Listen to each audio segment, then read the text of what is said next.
ডুয়ার্সে আরও একটা সকাল, আর সকালটা শুরু হলো আবার রাস্তায় বেরিয়ে।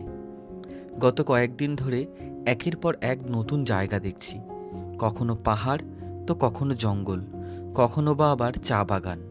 কিন্তু এই রাস্তাগুলো যেন প্রতিবারই নতুন কিছু দেখায়। সেদিনও জানতাম না যে সামনে কি অপেক্ষা করছে, শুধু গাড়িটা চলছিল আর আমরা এগিয়ে যাচ্ছিলাম।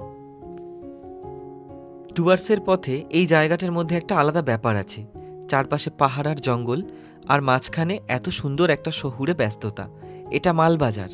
রাস্তার দুপাশে কত দোকানপাট, কত পরিচিত ব্যস্ততা। কলকাতার যে জিনিসগুলো খুব স্বাভাবিক বলে মনে হয়, তার অনেকটাই এখানে পাওয়া যায়। এমনকি শপিং মলও আছে। আর একটা জিনিস আমার বিশেষ ভালো লাগে, এখানকার শীতের পোশাক। ভালো সোয়েটার, জ্যাকেট অনেক সময় কম দামে পাওয়া যায়। একবার তো বাড়ির জন্য 3টে জ্যাকেট নিয়ে গিয়েছিলাম, একটা আমার জন্য, একটা আমার ভাইয়ের জন্য, আর একটা আমার বাবার জন্য। কিন্তু মালবাজার আমার কাছে শুধু একটা সুন্দর শহর নয়। একটা সময় এই মালবাজার এলাকাই আমাকে একটা বিশাল বিপদের হাত থেকে বাঁচিয়েছিল। তাই যতবারই এই রাস্তা দিয়ে যাই, যতবারই দূর থেকে মালবাজারকে দেখি, ততবারই আমার সেই দিনের কথাটা মনে পড়ে যায়, যেদিন আমার চাকরিটা যেতে যেতে বেঁচে গিয়েছিল।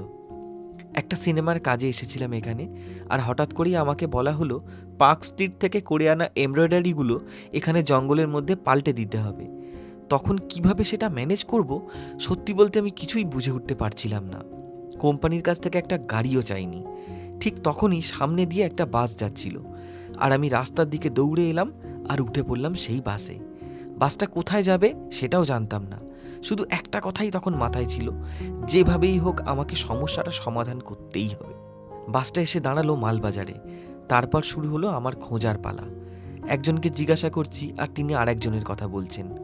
এভাবে জিজ্ঞাসা করতে করতে কতগুলো দোকান ঘোরার পর অবশেষে এসে পৌঁছালাম একটা আর্মি স্টোরে, মালবাজার বাস স্ট্যান্ডের ঠিক উল্টো দিকে। আর সেই দোকানের কাকুটাই আমাকে সেদিন আমার চাকরিটা যাওয়া থেকে বাঁচিয়ে দিয়েছিল।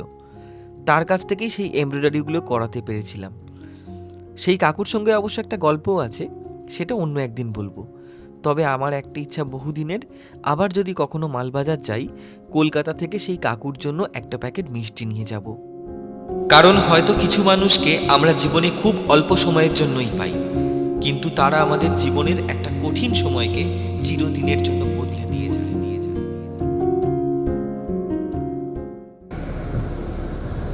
মালবাজার পেরিয়ে এবারে আমরা এসে পৌঁছেছিলাম লাভা রোডে।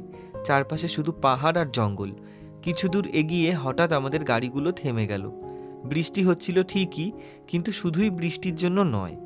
সামনেই তখন শুটিং চলছিল। যে জায়গায় শুটিং চলছিল সেখানে এই মুহূর্তে আর যাওয়ার কোনো উপায় নেই।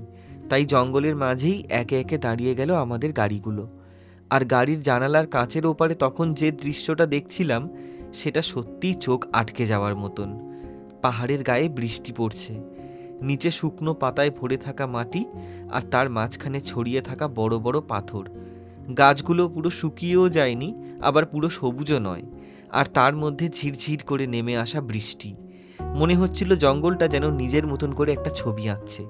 কিন্তু এই সুন্দর দৃশ্যের আড়ালেই তখন চলছিল আমাদের কাজও।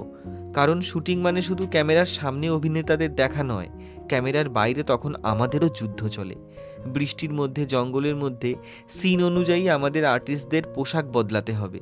তাই জঙ্গলের মধ্যেই তৈরি হয়েছিল একটা ছোট্ট টেন্ট, আর এই টেন্টের ভেতরেই আমাদের আর্টিস্টরা পোশাক পরিবর্তন করছিলেন।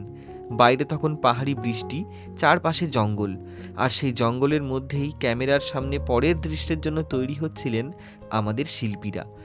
এটাই হয়তো আমাদের শুটিংয়ের সেই দিকটা যেটা কখনো পর্দায় দেখা যায় না, কিন্তু একটা দৃশ্যকে পর্দায় পৌঁছে দেওয়ার জন্য এই অদেখা গল্পগুলোরও একটা বড় ভূমিকা থাকে।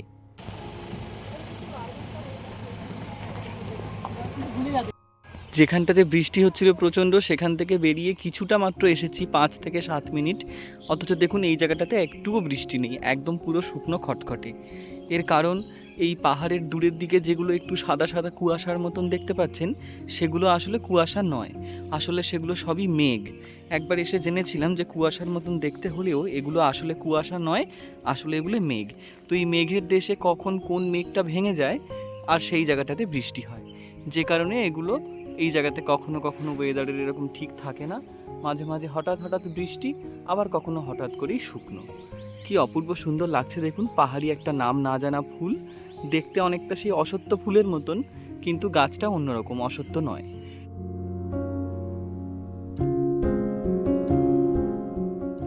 এর যে কি নাম সেটা জানতে পারলে হয়তো আপনাদের সাথে বলতাম, কিন্তু এর নামটা আমি কি সঠিক জানি না। তবে ভীষণ ভালো লাগছে, চোখটা ফেরাতেই পারছি না এর থেকে।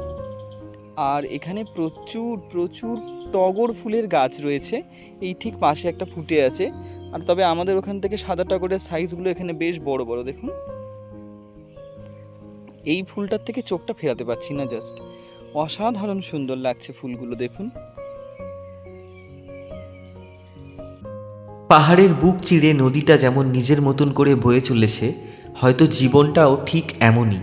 কত পথ বদলে যায়, কত মানুষ হারিয়ে যায়, কত স্মৃতি পিছনে ফেলে আমরা এগিয়ে যাই, তবুও কিছু জায়গা থেকে যায় মনের মধ্যে।